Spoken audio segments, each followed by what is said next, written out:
participating in such a larger issue which affects the entire state of Karnataka. ಬರೀ ಮುಖಂಡರು ಭಾಗವಹಿಸ್ತಾರೆ, ರೈತರು ಮುಖಂಡರು ಭಾಗವಹಿಸ್ತಾರೆ, ಮಂಡ್ಯದವ್ರು ಮಾತ್ರ ಭಾಗವಹಿಸ್ತಾರೆ, ಬೆಂಗಳೂರವ್ರು ನಮ್ಗೇನು ಅನ್ವಯಿಸೋದೇ ಇಲ್ಲ, ನಮ್ಗೆ ನೀರು ಚೆನ್ನಾಗಿದೆ, ಆರಾಮಾಗಿದ್ದೀವಿ ಅಂತ ಮಾಡ್ಕೋತಾರೆ. Everybody should rise to the occasion, participate. ಅವಾಗಲೇ ನಿಮಗೆ ಸಮಸ್ಯೆ ಅರಿವಾಗೋದು, ಸಮಸ್ಯೆಗೆ ಬೇರೆ ಏನು ನಾವು ಪರಿಹಾರ ಕಂಡುಕೊಳ್ಳೋದಕ್ಕೆ ಅನ್ನೋದು ಆಲೋಚನೆ ಮಾಡಿ. You have to think differently. You will not do different things to be different from others. You need to think differently and find different solution.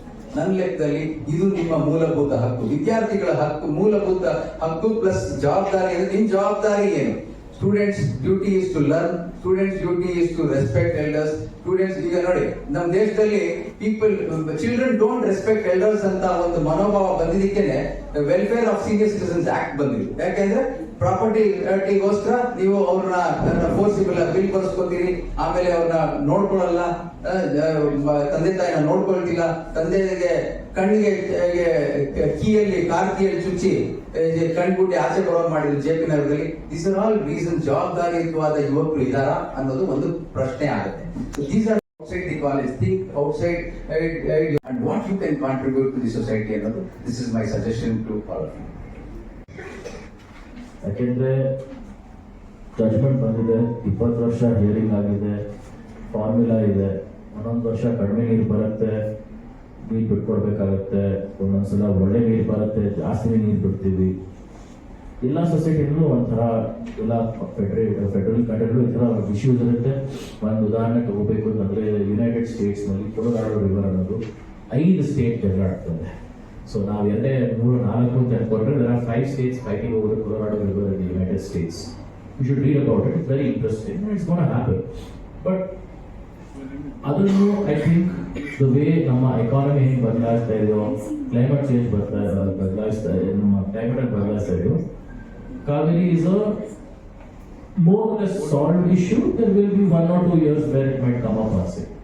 To me, that's a very small interstate federal issue compared to the issue which ಯಾರು ಇದ್ರ ಬಗ್ಗೆ ಮಾತಾಡ್ತಾ ಇಲ್ಲ ನನಗೆ ಅನ್ಸೋದು. ಅದಕ್ಕೆ ಅದ್ರ ಬಗ್ಗೆ ಒಂದು 5 ನಿಮಿಷ ತಗೊಂಡು ನಿಮಗೆ ಎಕ್ಸ್ಪ್ಲೇನ್ ಮಾಡ್ತೀನಿ. ನಿಮಗೆಲ್ಲ ಗೊತ್ತಿರ್ಬೋದು, India is of course a federation of States. And ಈ ಸ್ಟೇಟ್ಸ್ ಅಲ್ಲಿ ಎಷ್ಟೇ ವ್ಯತ್ಯಾಸ ಇದೆಯೋ, ಹೊರಗಡೆ ಎಷ್ಟೇ ವ್ಯತ್ಯಾಸ ಇದೆಯೋ, I don't think any other country in the world has such a diverse people's climate and everything. One of the things where it is very different is also the economy. I found this out a few years ago and even I'm not able to fully wrap my mind around this. We know that Karnataka is 2nd or 3rd richest state in large state. Large ಅಂದ್ರೆ at least 140 ಇರೋ ಜನ ರಾಜ್ಯಗಳ ಬಗ್ಗೆ compare ಮಾಡಿದ್ರೆ Karnataka is 2nd or 3rd depending on latest GDP figures ಯಾವಾಗ ಬರುತ್ತೆ. Telangana is 1st and Haryana is 2nd, Karnataka is 3rd. Poorest 3 states in India as per GDP are Bihar, Jharkhand, UP. ನಾವು poorest states ಅಂತ ಅಂತಿರುವಾಗ we are not talking about overall size of the economy, we are talking about average person in each of these states. States ಬಿಟ್ಟು ಒಂದೊಂದು district ತಗೊಳ್ಳಿ. ಕರ್ನಾಟಕದಲ್ಲಿ the richest district obviously is Bangalore, ನಮಗೆಲ್ಲರಿಗೂ ಗೊತ್ತು. Poorest district is Yadgir, ನಮ್ಗೆ ಗೊತ್ತಿರ್ಬೋದು. Average person in Bangalore is 6 times richer than the average person in Yadgiri. Okay, so ಇದು ಕರ್ನಾಟಕದ ವಿಷಯ ಆಯಿತು. Any problem that in Karnataka we have to deal with, you have to understand richest is in Bangalore, poorest is probably in Yadgiri.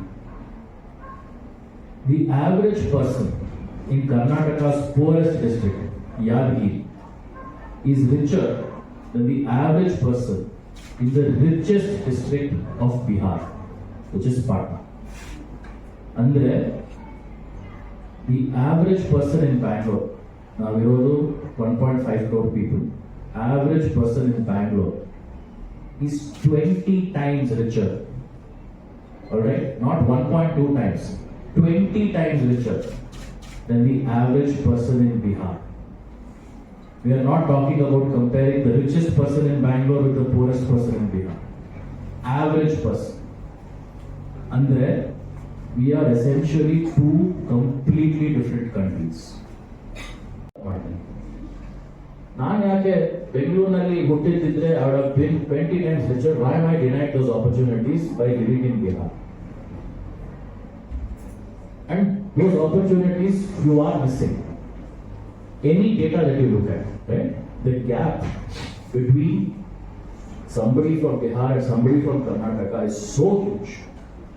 No society can survive very long if we say this situation is okay, ಹೆಂಗೋ manage ಮಾಡ್ತೀವಿ ಅಂತ ಅನ್ನೋದು ಯಾವುದೇ ಸೊಸೈಟಿನಲ್ಲೂ ತುಂಬಾ ವರ್ಷ ಬಾಳುತ್ತೆ. By some of the politicians of the richest states that we are contributing this much to the center but only getting this much back. So that is the reverse thing. That's the reverse thing. And that is where we have to also understand you cannot keep everything you earn. You cannot say that ಇಲ್ಲ ನಮಗೆ ನಾನು ಇಷ್ಟೊಂದು income tax ಬರ್ತದೆ ನಾವೇ ಇಟ್ಕೊತೀವಿ ನೀವು ಹೆಂಗಾದ್ರೂ manage ಮಾಡ್ಕೊಳ್ಳಿ ಹೇಳಕ್ ಆಗಲ್ಲ. You can't build a wall. There's no wall you can build between Bangalore and Karnataka and Bihar to solve the problem for yourself. You have to understand what is wrong when someone says ಇಲ್ಲ ಈ ದೇಶದ ಎಲ್ಲ tax collection ನಮ್ಮಲ್ಲೇ ಖರ್ಚು ಮಾಡಬೇಕು ಯಾಕಂದ್ರೆ ನಾವು ಇನ್ನೂ ಜಾಸ್ತಿ ಶ್ರೀಮಂತರಾಗಬೇಕು ನಮಗೆ ಇನ್ನೂ ಆಪರ್ಚುನಿಟೀಸ್ ಬರಬೇಕು ಬೆಂಗಳೂರಿಗೆ 4 ಮೆಟ್ರೋ ಲೈನ್ ಬರಬೇಕು. ಬಟ್ ಯಾರಿಗಾದ್ರೂ ಮಾಡ್ಕೊಳ್ಳಿ ಅಷ್ಟು ದೂರ ಇದ್ದಾರೆ ಅವ್ರಿಗೆ ಅವರು ನಾಳೆ ಬರ ಅವರು ಹೇಗಾದ್ರೂ ಆಗಲ್ಲ. It is not possible. So you need to have that wisdom, you need to have that learning, you need to understand that the deeper problems of this country. Sir, you have to go in depth and read. You have to make yourself. It's the 74th amendment because sitting in Bangalore, namಗೆಲ್ಲರಿಗೂ ಗೊತ್ತು ನಮಗೆ elected council ಅಂತ. So you are just thoughts on that and I can ask Alok to add what are the flaws of that amendment and how we can go. ನಾನು amendment ಬಗ್ಗೆ ತುಂಬಾ ವಿಶ್ಲೇಷಣೆ ಮಾಡೋದು ಹೋಗೋದಿಲ್ಲ. I don't want to go into the depth of the amendment. For the information of the students here, Constitution has been amended 106 times as on date. It has stood the test of time all these years. Because US Constitution is very minimal number of amendments till today. 106th amendment ನಮ್ಮೆಲ್ಲರಿಗೂ ಗೊತ್ತಿರೋ ಮಹಿಳೆಯರ college ಆಗಿರೋದ್ರಿಂದ women's reservation to the legislature is the last amendment to the Constitution which happened in the monsoon session of this year. The local body election BBMP election ಆಗಿಲ್ಲ ಅನ್ನೋದು ಒಂದು. ಈಗ parliament legislature ರಾಜ್ಯ ಸರ್ಕಾರಗಳು ರಾಜ್ಯ ಶಾಸಕಾಂಗದವರು they will make a law. To make a law is the easiest thing for legislature. Right, legislature is a body which legislates, makes the law. Implementation of law is the greatest challenge to this country, which is a failure in several fronts. ಉದಾಹರಣೆಗೆ ಇಲ್ಲಿಂದ ನಮ್ಮ ರಾಜ್ಯ ಸರ್ಕಾರದಲ್ಲಿ 3 ಉದಾಹರಣೆಗಳು ಕೊಡ್ತೀವಿ. ಒಂದು, Karnataka Municipal Corporation Act 76 is the parent act under which the BBMP election used to happen. Now, in December 2020, there was a new law made exclusively for Bangalore. BBMP Act 2020 December ಅಲ್ಲಿ enact ಆಗಿದೆ. ಇವತ್ತವರೆಗೂ 3 ವರ್ಷ ಆಗಿದೆ. December ತಿಂಗಳಲ್ಲಿ ಇದೀವಿ. There is no rules framed for this act. Without the rules, how can you implement the act? ನಿಮ್ಮ trust ಇದೆ, trust ಅಲ್ಲಿ bylaws ಇದೆ, ನಿಮ್ಮ ಟ್ರಸ್ಟ್ ಹೆಂಗೆ ನಡೆಯುತ್ತೆ? ಹಾಗೆ act is there, legislation is there, rules ಇರಬೇಕು. ಇನ್ನೊಂದು ಉದಾಹರಣೆ ಕೊಡ್ತೀನಿ. 1986 ಅಲ್ಲಿ consumer protection act central law ಆಯಿತು. I was there in the movement when Jaji Mandanna was heading this consumerism movement in the state of Karnataka. At that point of time, 86, the law was made. It took 5 years for Karnataka government to set up the first consumer district redressal forum in Bangalore city. 5 ವರ್ಷ ತಗೊಂಡು BBMP rules ಆಗಿಲ್ಲ. BBMP election rules ಅಂತ ಒಂದಾಗಬೇಕು, ಅದು ಆಗಿಲ್ಲ. Election ಆಗಲ್ಲ. ಇನ್ನೊಂದು BMLTA act ಅಂತ ಹೋದ ವರ್ಷ ನಾವು ಹೊಸದಾಗಿ ಒಂದು ಕಾನೂನು ಪಾಸ್ ಆಗಿದೆ, Bangalore metropolitan land transport authority act. Last day of the session ಅಲ್ಲಿ it was pass.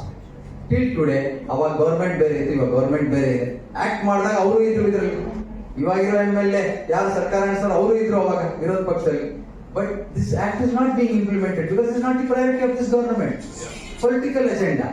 The act is there to monitor all the land transport stakeholders in the city of Bangalore. This act was made. Till today, ಪ್ರಾಧಿಕಾರ ರಚನೆ ಆಗಿಲ್ಲ.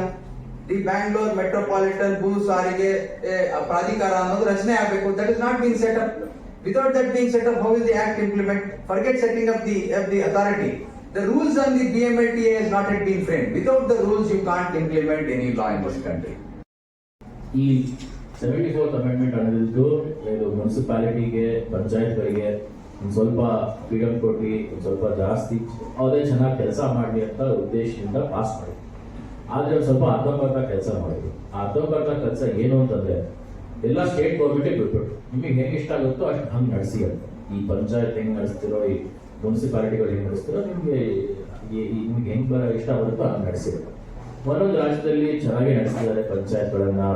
ಸರಿಯಾದ ಟೈಮಿಗೆ election ನಡೆಯುತ್ತೆ, ದುಡ್ಡು ಕೊಡ್ತಾರೆ, ಯಾವ್ಯಾವ ಸಬ್ಜೆಕ್ಟ್ಗಳಲ್ಲಿ ಲಾ ಮಾಡ್ಬೋದು ಅಂತ ಕ್ಲಿಯರಾಗಿ ಹೇಳಿರ್ತಾರೆ. ಅದು ತುಂಬಾ ಕಡೆ ಸರಿಯಾಗಿ ನಡೆದಿಲ್ಲ. ಇದು ನಡೆಯೋದು ಸುಮ್ಮನೆ ನಮಗೆ ನಮ್ಮ ರೋಡ್ ಸರಿ ಹೋಗುತ್ತೆ, ಇಲ್ಲ ನಮ್ಮ ಸೋರೇಜ್ ಲೈನ್ ಸರಿಯುತ್ತೆ ಆ ಉದ್ದೇಶದಿಂದ ಒಂದೇ ಅಲ್ಲ ಬಂದಿರೋದು ಪಂಚಾಯತಿ ಮುನ್ಸಿಪಾಲಿಟಿಗಳು. This is the grass roots of democracy. ಯಾವತ್ತು ನಾವು ಡೆಮೋಕ್ರಾಟಿಕ್ ನೇಷನ್ ನಲ್ಲಿ ನಮ್ಮ ಪ್ರೈಮ್ ಮಿನಿಸ್ಟರ್ ಯಾರು ಹೇಳಿದ್ರು ಒಳ್ಳೇದಿರ್ಬೋದು, ನಮ್ಮ ಚೀಫ್ ಮಿನಿಸ್ಟರ್ ಯಾರು ಹೇಳಿದ್ರು ಅದ್ರ ಬಗ್ಗೆ ಯೋಚನೆ ಮಾಡೋದು ಒಳ್ಳೇದು. ಆದ್ರೆ ದಿನ ಬೆಳಗಾದ್ರೆ ಏನ್ ಇಶ್ಯೂ ಇರುತ್ತೋ ನಮ್ಗೆ, ನಮ್ಮ ಮನೆಯಲ್ಲಿ ನೀರು ಬರಲಿಲ್ಲ, ಕರೆಂಟ್ ಬರಲಿಲ್ಲ, ನನ್ನ ಮನೆ ಮುಂದೆ ರೋಡಲ್ಲಿ ಹಳ್ಳ ಬಂದಿದೆ, ಅದನ್ನು ಸರಿ ವ್ಯಕ್ತಪಡಿಸಿ ಮಾತ್ರ ಸರ್ಕಾರ ಮಾತ್ರ ಮಾಡೋಕ್ಕಾಗದು. ಆ ಸರ್ಕಾರ ಬೆಂಗಳೂರಲ್ಲಿ ಅಫ್ಕೋರ್ಸ್ ನಾವು ಬೆಂಗಳೂರಲ್ಲಿ ಇದ್ದೀವಿ, ವಿಧಾನಸೌಧ ಹಿಂಗ್ ನೋಡಿದ್ರೆ ವಿಧಾನಸೌಧ ಕಾಣುತ್ತೆ, ನಮಗೆ ಅನ್ನಿಸ್ಬೋದು ಚೀಫ್ ಮಿನಿಸ್ಟರ್ ಒಂದೇ, ಮೇಯರು ಒಂದೇ, ಕಾರ್ಪೊರೇಟರ್ ಒಂದೇ, MLA ಒಂದೇ ಅನ್ನಿಸ್ಬಿಡ್ಬೋದು. ಆದ್ರೆ ಬೆಂಗಳೂರಿಂದ ದೂರ ಹೋಗ್ತಿರುವಾಗ ಬೆಂಗಳೂರು ಎಷ್ಟು ದೂರ ಅನ್ನೋದು ನಮಗೆ ಅರ್ಥ ಆಗುತ್ತೆ.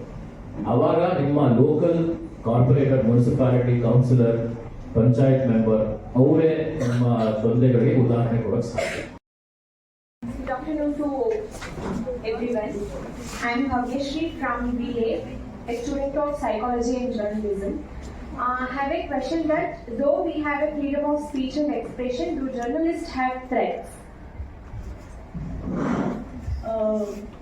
Say what they can write, what they can express. There are definitely threats. I mean, if you know the case of Gauri Lankesh, that is a threat to her. There are journalists, that of course was a murder, that was a horrific murder outside the ambit of the law. But even through the legal procedures, journalists are being harassed, whether they're being arrested, whether their devices and laptops and phones are being seized. There is a great threat to journalists. That's what we're discussing, whether there should be in fact more protection for journalists specifically. There is definitely yes. The simple answer is yes. Journalists are under threat. Shabana, I'm a student of History and Political Science from final year, and there are two questions that I have to put on. One is for Maya ma'am and another one is for Harish sir. In the first step of our discussion, as ma'am has stressed on freedom of speech and expression for media. As we have seen that media is open, that they can publish or they can put on issues irrespective of what is happening. Like they publish things that is happening in the society, each and every society. Okay. Can we know that in what sector are you expecting the freedom of speech for media? Being inhibited is when a discussion is on maybe questioning the authority, questioning the government,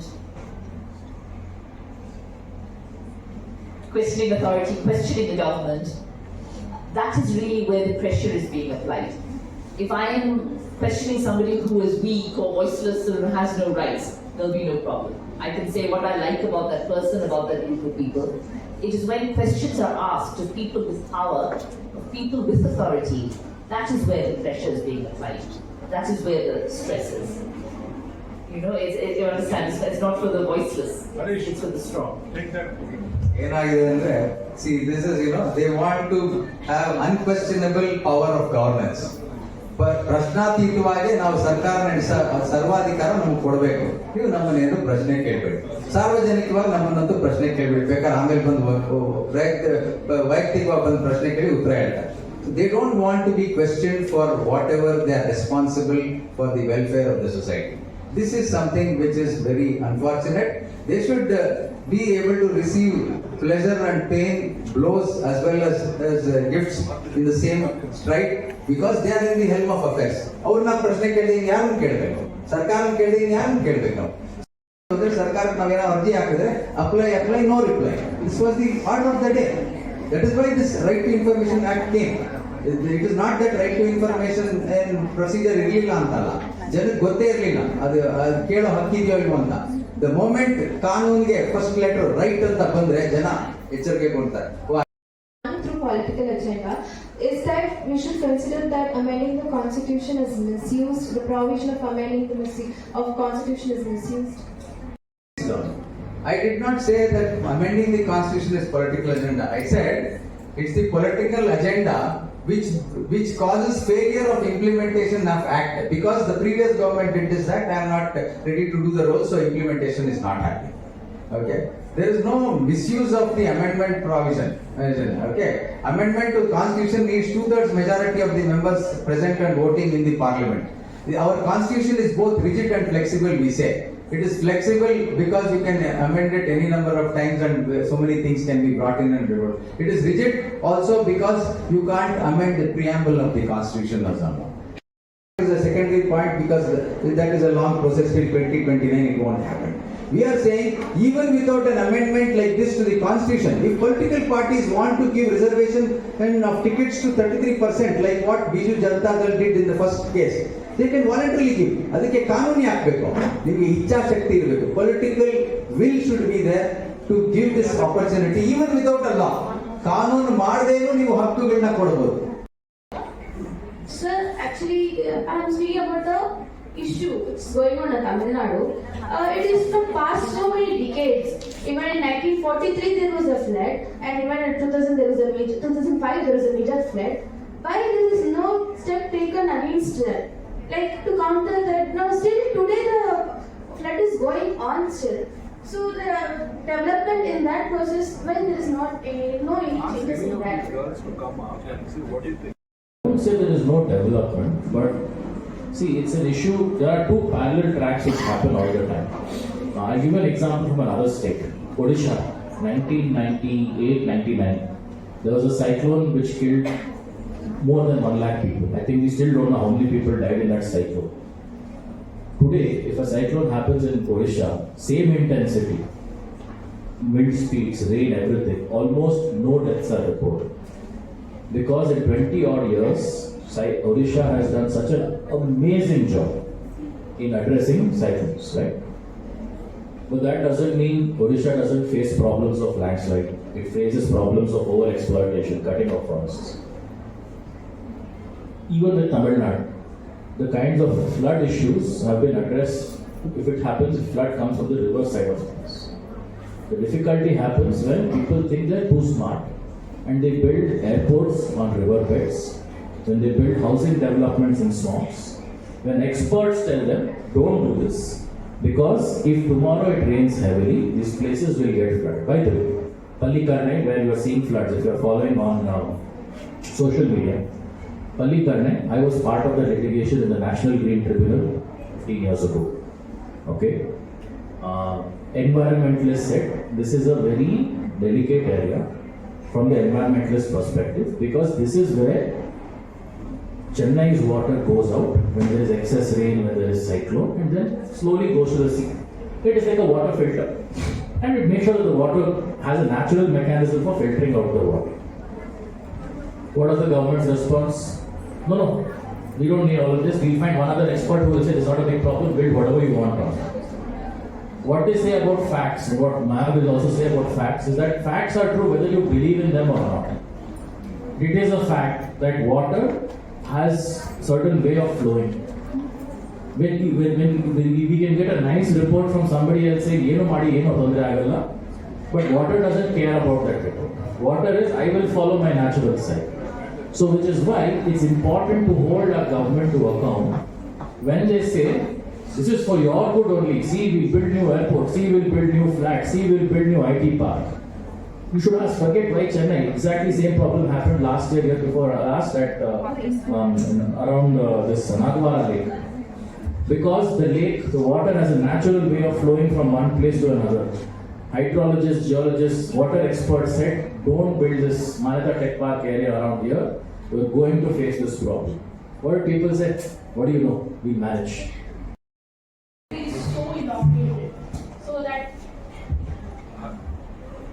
Shortage of judges, overstressed staff, lack of infrastructure for judiciary. There is a report that there are around present national judicial data grid shows there's around 4.5 crore cases pending before the courts of this country.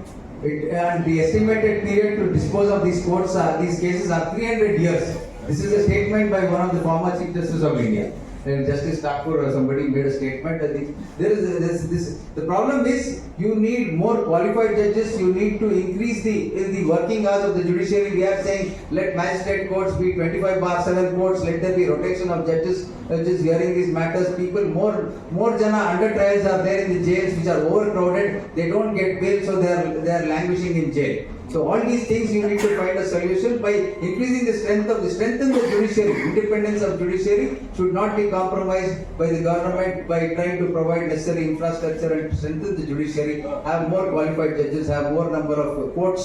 I told that we should have a Supreme Court bench in thing. Ellaru Supreme Court ಹೋಗಕ್ಕಾಗಲ್ಲ. ಅಲ್ಲಿರೋ ಕೇಸ್ಗಳು ಅವಾಗ south India ಕೇಸ್ಗಳು ಬೆಂಗಳೂರಲ್ಲಿ setup ಆದ್ರೆ bench ಬೆಂಗಳೂರಲ್ಲಿ ಬಂದು hearing ಆಗುತ್ತೆ.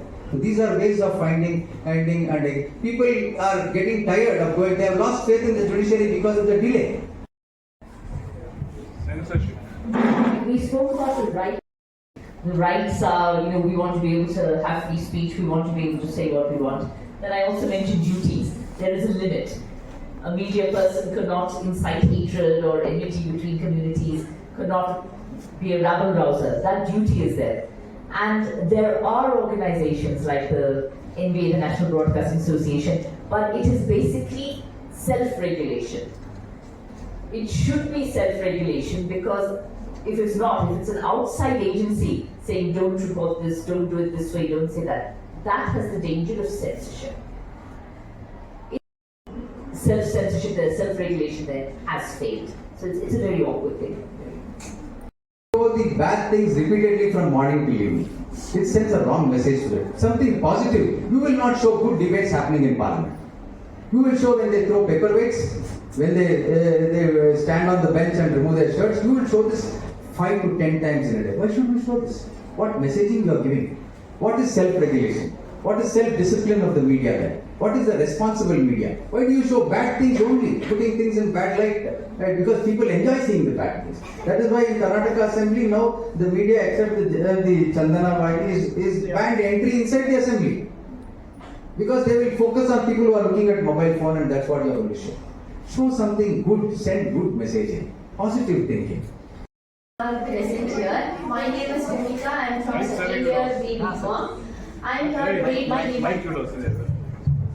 I am here today to give the feedback on this session, which was a wonderful session, which gave us, from this session we learned that what are our duties, responsibilities and code of conduct and how we have to stand in the society, which is always, this session was always motivated to the youngsters like us. We as a citizen, what are our responsibilities that we can follow here. Thank you for this wonderful sessions to all present here. It was a very wonderful session and it was very helpful to us. Thank you. Various dimensions on the Constitution and its application on youth, we are enriched with immense knowledge. We have one such leader with us today, our managing trustee, Sir K. Jairaj, sir. IAS retired officer, Honorable Secretary DPAC. Welcome to the program, sir. To address the gathering. Impressed me about today's panel discussion. One was the high quality of all our esteemed guests who were on the stage. And the other was the spirited participation by all of you. So to all of you, let's offer great congratulations.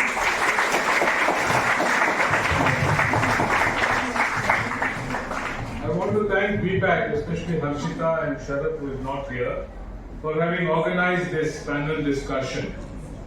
What was the aim of the panel discussion? The aim of the panel discussion was to really focus on what all of us can expect from the Constitution, what are our roles and responsibilities as citizens, and how those of you who are going to be major constituents of 21st century India must shape this country, because there's a lot of apathy among the young that the constitution, all the leading questions of the day are only concerning those who are old and nothing to do. But that's not so, because whatever happens in this society, and you heard Alok speak about inequality between Bihar and Karnataka, you also heard my friend Harish wax eloquent about why local elections are not held, and so on, and Maya speaking about censorship.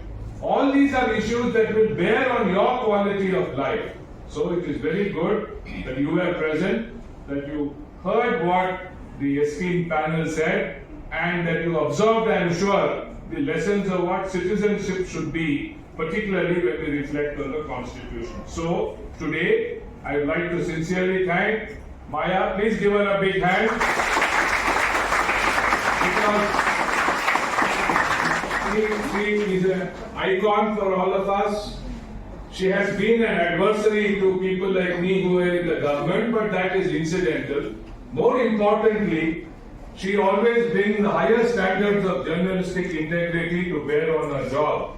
And so, you should be very happy to be here, Maya, because this is a non-elitist girls' college started by Dr. K.N.V. Shastri 50 years ago. And his aim in starting a girls' college, and we have about 3,000 girls here, I'm sure our principal must have referred to all that. Our aim is to educate the first generation learners. The majority of the girls who sit here are first generation learners whose parents struggled hard to bring these girls to college. And although they are non-elitist first generation learners, the important thing is that they have a fierce aspiration to succeed. So,